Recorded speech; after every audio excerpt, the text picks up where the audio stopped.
तुम गोटे संगे देव घर जेबै गे जान। अभी आप सुन रहे हैं झंझारपुर से मिथिला रिकॉर्डिंग स्टूडियो की शानदार प्रस्तुति। पहिल सोमवारी काबर उठा कर बोल बम के नारा हम लगे बैगे जान।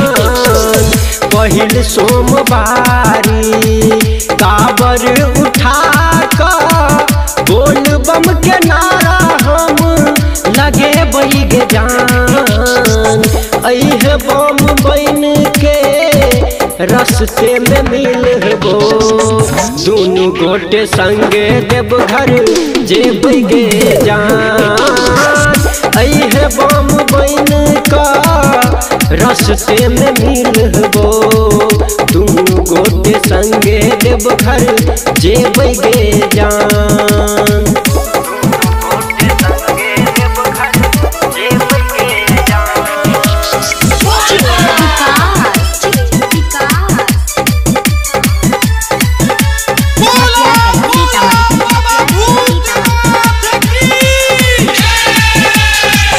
सुल्तानगंज में जल भरबै साथे साथे सुइया पहाड़ पर चढ़ब पकड़ के हाथे।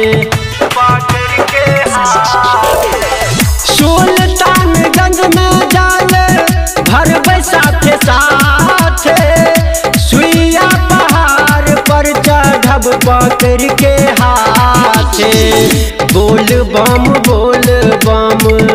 नारा लगबते रहब भोला पर से ध्यान नहीं हटबै गे जान।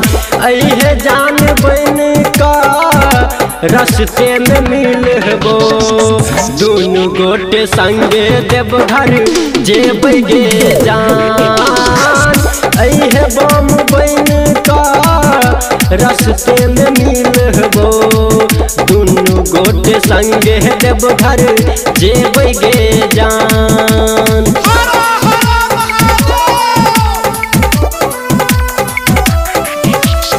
अभी आप सुन रहे हैं झंझारपुर से मिथिला रिकॉर्डिंग स्टूडियो की शानदार प्रस्तुति।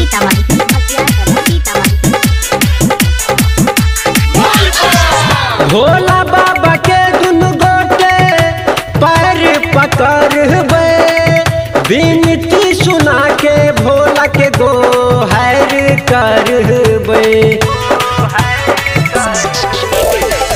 भोला बाबा के दुनु गोटे पैर पकड़बै विनती सुना के भोला के गोहर करबै।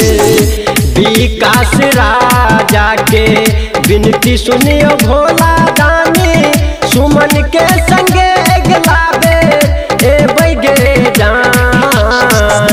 अह बम बन के रस्ते में मिलबो दुनु गोटे संगे देव घर जेबै गे जान।